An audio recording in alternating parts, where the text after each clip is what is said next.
Rekan-rekan media yang saya hormati, baru saja Presiden Joko Widodo melakukan pertemuan bilateral dengan Perdana Menteri Jepang Fumio Kishida di Istana Akasaka, Tokyo pada hari ini tanggal 16 Desember 2023. Kunjungan Presiden Republik Indonesia ke Jepang ini adalah dalam rangka KTT perayaan 50 tahun ASEAN Jepang.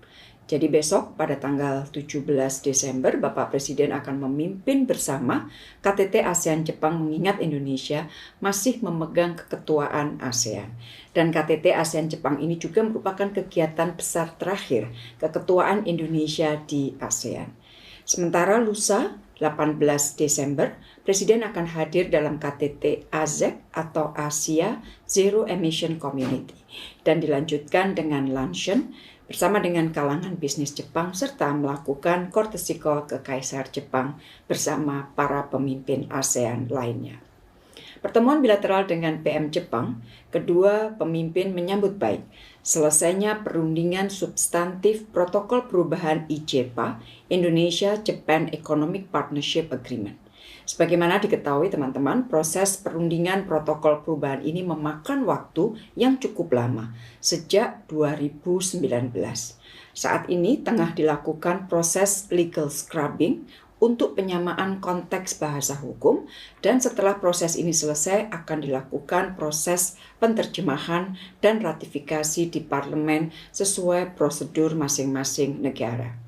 Dengan adanya kesepakatan baru IJPA ini ditargetkan dapat diimplementasikan pada kuartal pertama tahun 2024. Nah, dengan protokol perubahan IJPA ini, beberapa manfaat yang dapat diambil oleh Indonesia antara lain adanya perbaikan akses pasar Indonesia di Jepang, termasuk untuk eliminasi tarif produk perikanan olahan Indonesia, kemudian perluasan akses pasar perbankan, dan kerjasama New MIDEC atau Manufacturing Industrial Development Center yang dapat mendukung industri Indonesia menjadi basis produksi kawasan. Selain IJPA, beberapa hasil penting dari pertemuan bilateral antara Presiden Jokowi dengan PM Kishida. Pertama, terkait dengan MRT Jakarta. Terdapat satu langkah maju, yaitu adanya komitmen Jepang untuk kelanjutan pembangunan MRT jalur Timur Barat. Presiden juga mendorong agar pembangunan jalur Utara Selatan fase 2A dan 2B dapat selesai tepat waktu. Yang kedua, di dalam pertemuan tersebut membahas mengenai masalah transisi energi. Sebagai ko-inisiator Asia Zero Emission Community atau AZEC, Presiden menekankan pentingnya implementasi berbagai proyek prioritas termasuk pembangunan pembangkit listrik geothermal di Muara Laboh, kemudian proyek waste to energy di Legok Nangka, dan juga pengelolaan lahan gambut di Kalimantan Tengah. Isu ketiga yang dibahas, Presiden mengangkat pentingnya kerjasama mineral kritis dengan Jepang dan kesiapan Indonesia untuk menjadi bagian penting rantai pasok baterai EV dunia. Keempat, disepakatinya dukungan Jepang yang lebih besar bagi pembangunan ekonomi pulau terluar Indonesia termasuk untuk industri perikanan.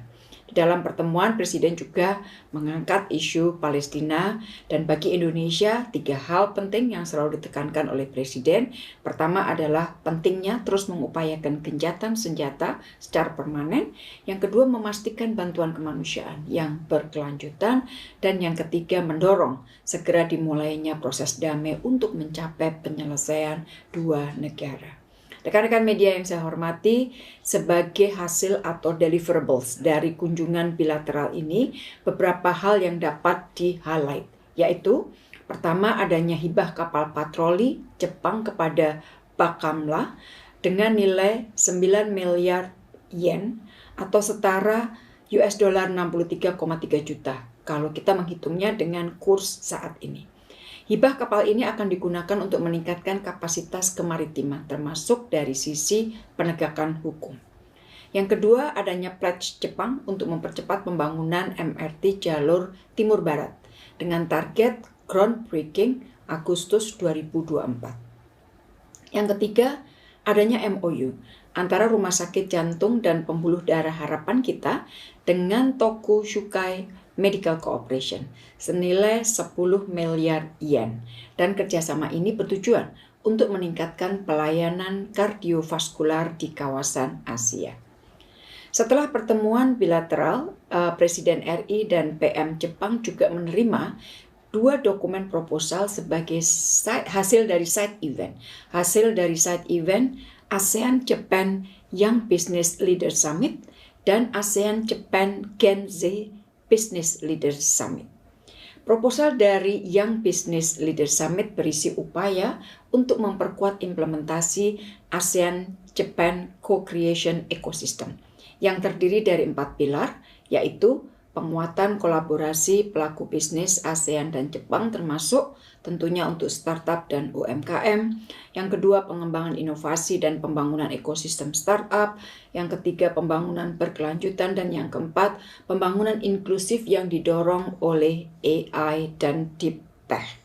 Sementara proposal dari Gen Z Business Leaders berisi ide kebijakan untuk mengatasi permasalahan sosial di 4 area: ketahanan pangan, dekarbonisasi atau circular economy, dampak sosial, dan juga ekosistem startup.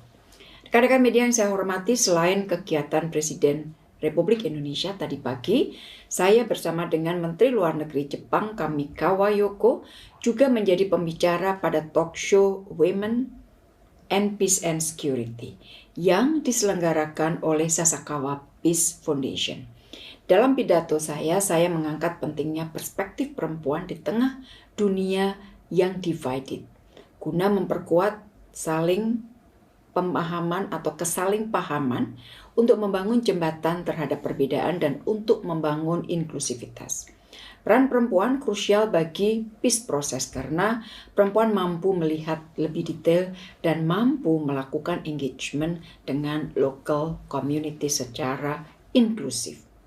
Indonesia terus secara aktif mempromosikan penguatan peran perempuan dalam perdamaian ini, baik di tingkat regional maupun multilateral, termasuk saya sampaikan bahwa Indonesia adalah inisiator dari South Asia Network of Women Peace Negotiators and Mediators, dan melalui resolusi PBB 2538 ini adalah merupakan inisiasi Indonesia mengenai Women Peacekeeping Operation. Jadi saya ulangi lagi, Indonesia telah menginisiasi lahirnya resolusi PBB 2538 terkait Women Peacekeeping Operation.